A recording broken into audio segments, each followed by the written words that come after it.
लगा देते रहे। अच्छा अब बसिया फूल के ही धर्म दरबार में बैठा देते रहे। इस समय में दाता निरंजन बसिया फूल के की करता आता बसिया फूलवा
कपली धेनु गाय बना दिला। अचानक गैया गहवर के पीछे चढ़ने लगला। पीछे चढ़ैया कुछ दिन के बाद दाता निरंजन कपली गाय से की कहैया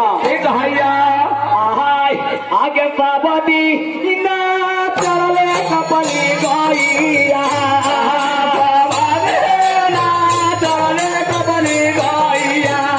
आगे तो भेलो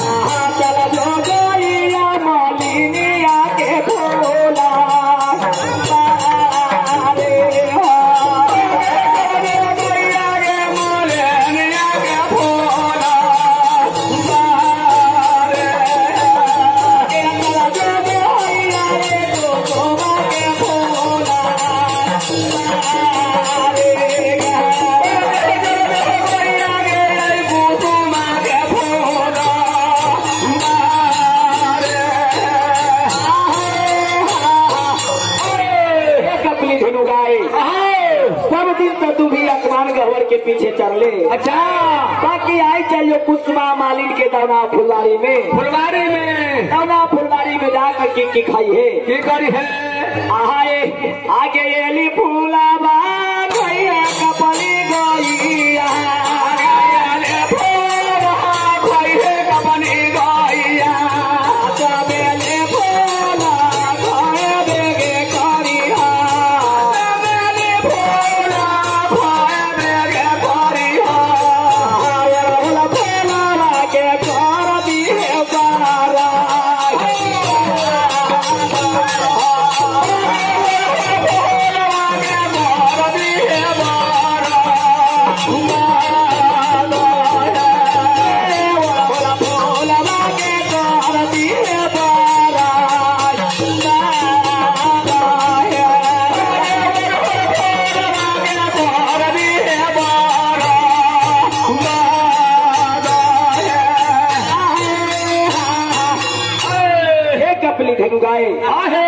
कुसुमा मालिन के दौना फुलवारी में जाई है एली फूल चढ़ी है चमेली फूल चढ़ जाई है अड़हुल फूल के मारे झाड़ से धरती में गिरा कर बर्बाद करके छोड़ती है धरती में बर्बाद करके छोड़ दी है।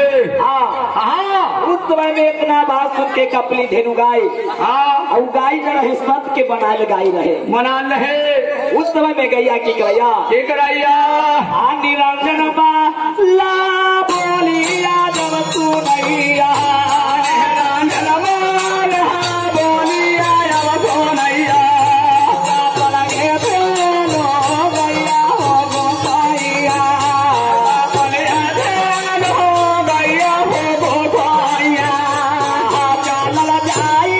Mali